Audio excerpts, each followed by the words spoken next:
This is chapter 38 of the book titled God's Gift to Women by Michael Baisden. It was Christmas Eve and I was lying in bed waiting for Samantha to come rushing into my room. I could see the outline of her feet outside of my bedroom door as she waited for 6 o'clock. At 5:59, the countdown began. I pulled the comforter over my head and pretended to be asleep. As soon as the digital clock on my nightstand read 6 o'clock a.m., she came flying through my door. Wake up, it's time to go shopping." She jumped up and down on my bed. "Later, sweetheart. Daddy's tired from work. But we always go shopping on Christmas Eve," she said as she pulled the cover off me. "Come on, Daddy. Let's go before all the good stuff is gone." I said, "Later, Samantha. Don't let me get my belt." I peeked through a small opening in my comforter and saw her walking out of the room with her head down and lips poked out. As soon as she was out of sight, I hopped out of my bed and rushed up behind her. "Surprise!" I lifted her over my head. "That was mean, Daddy. You almost made me cry. That's gonna cost you a pair of diamond earrings and a Coach purse." I got dressed as fast as I could and met her downstairs. She was already waiting at the door with a 2-page shopping list in her hand. "I hope you brought your platinum card." When I opened the door, I was surprised to see Terry standing there with 3 large boxes in her arms.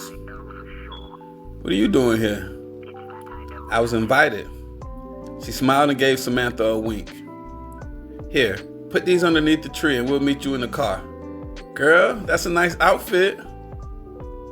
"Why, thank you," Samantha replied, sounding prissy. "And may I say, you look quite lovely yourself." I stood there looking confused as they walked towards the rented SUV in the garage. They were holding hands and chatting like bosom buddies. 2 women in a mall on Christmas Eve.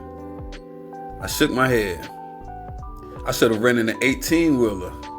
We fought through heavy traffic and frustrated shoppers driving from one mall to another. First Colony to West Oaks, Town and Country to Sharpstown, Memorial City to the Galleria. I've never seen so many hyper women in all my life. They rushed in and out of stores like roaches trying to find the best deals. I sat in the food court with the rest of the men who had been forced to be there. We all had the same pitiful expression that said, "I'd rather be at home sipping on a brew and watching the game." By 7 o'clock, Samantha and Terry were shopped out. During the ride back home, they talked non-stop. I thought my head was going to explode.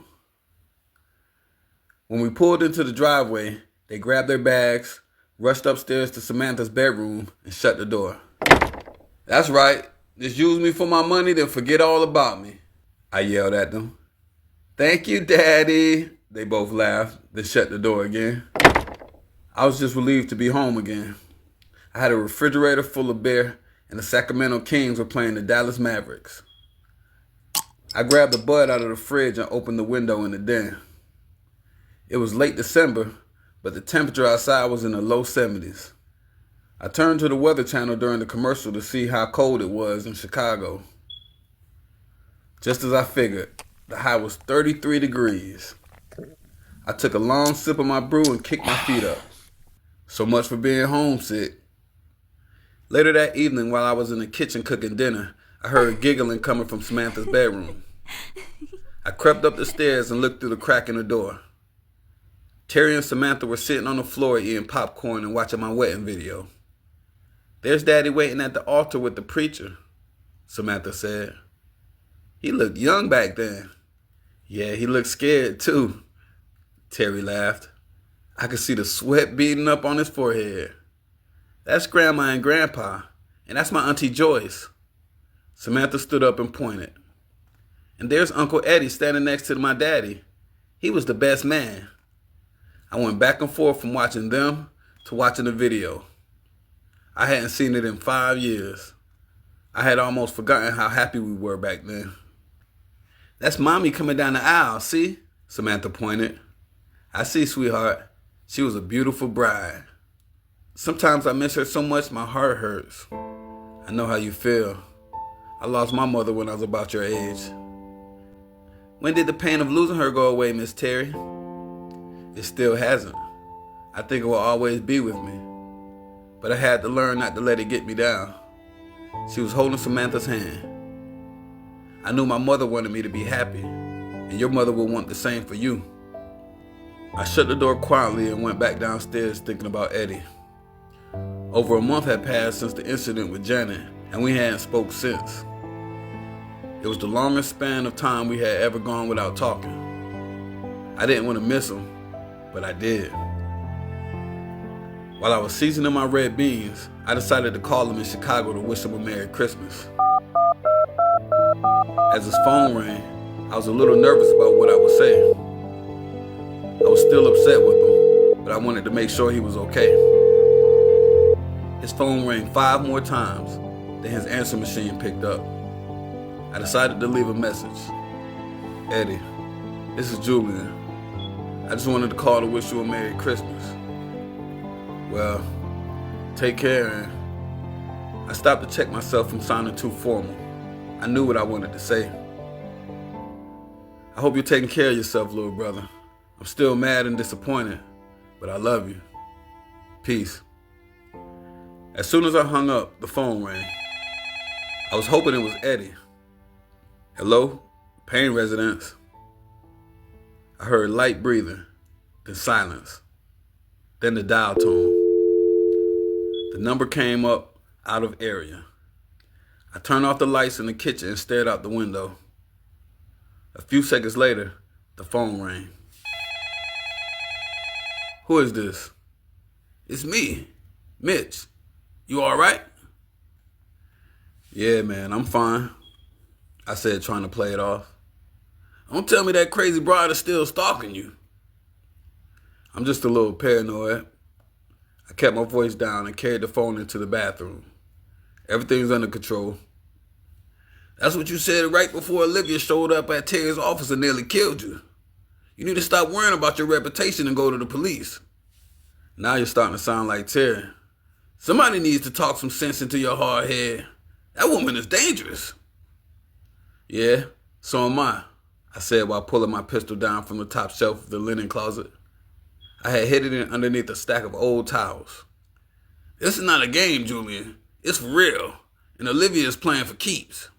For your information, Olivia is history. What are you talking about? Last week I drove out to her house with my pistol. You know, just to scare her. You did what? Calm down and let me finish. When I got there, the house was empty and a for sale sign was on the lawn. That doesn't mean she left Houston. Well, if she's still here, she must be sleeping on the floor because her furniture was shipped back to Chicago. How do you know? Let's just say celebrity has its privileges. That still doesn't prove she's gone, Mitch said. If I were you, I'd hire a private detective to find out exactly where she's at, just to be on the safe side. Suddenly, there was a knock at the door. It was Terry. Julian, open up. Hey, Mitch, I'll talk to you later, I said loud enough for Terry to hear. Tell Betty I said Merry Christmas. Bye. I put the pistol back underneath a stack of towels and opened the door. Hey, baby, you and Sam finished wrapping gifts yet? Where is it? Where's what? The gun, Julian. I heard what you said to Mitch. Now you're eavesdropping? I was getting something to drink from the kitchen when I heard your big mouth. Now where is it? Look, Terry, there's nothing to worry about. Like I told Mitch, Olivia is long gone. Julian, you may be an expert at raising hell on the radio, but I'm an expert on the human psyche. And I'm warning you that women like Olivia don't just go away. She'll keep coming back until she gets what she wants, or until one of you ends up dead. Is that what you want? Whatever happens, happens. How dare you have such a selfish attitude? Did you ever stop to think about me? And what about Mitch? He's invested the past 15 years of his life into you and your career. But the real question is, what's going to happen to Samantha? She's already lost a mother. Do you want her growing up without a father too? I was speechless. I leaned against the counter feeling guilty and ashamed. I was so busy worrying about my reputation that I didn't think twice about how it was affecting the people in my life. You're right, baby. I'm getting way too caught up in this business. The money, the fame, the hype, everything. I promise you the next time I hear from Olivia, I'll contact the police right away. Hell, I'll even call the FBI if you want me to. I looked deeper into her brown eyes. I've waited a long time to find this kind of happiness again. And I'm not going to take a chance of losing it. Or you. Let's just pray that there won't be a next time, she said as she moved closer to me.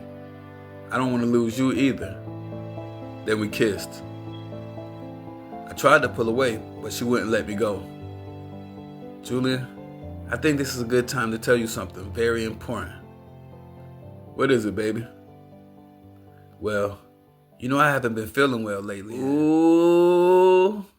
I saw that, Samantha laughed while leaning her head in the door. Can you two horny adults stop slobbering over each other long enough to open some gifts? Where did you learn that word? Chill out, Dad. I watched the Discovery Channel. She took me by the arm and dragged me into the living room where she had 2 boxes placed under the tree. One for me and the other for Terry. But it's not Christmas yet, Terry said. It's okay. This is a family tradition.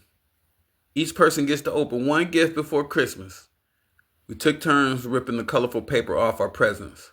I went first. Samantha brought me a new Sade Lovers Rock DVD, recorded live in Los Angeles. I gave her the Coach purse she had been begging for all year.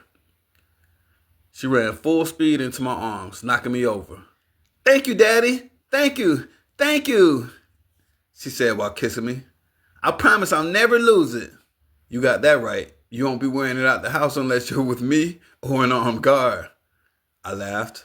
Those things are expensive. Terry was still fiddling around with her box trying to get it open. She decided to stop acting cute and used her teeth to bite the tape off. When she finally got it open, she was speechless. She sat back on the floor and her eyes began to water. When I knelt down next to her, I understood why. Inside the box was my old blue jean shirt, the one Carmen used to wear around the house. Do you like your present, Miss Terry? Yes, sweetheart. It's the best present I ever had, she said with tears rolling down her face. Come over here and give me a hug, girl. I was so moved I had to hold back my own tears. I held both of them in my arms and we rocked back and forth. It felt like old times again, like family. That is the end of chapter 38. Stay tuned.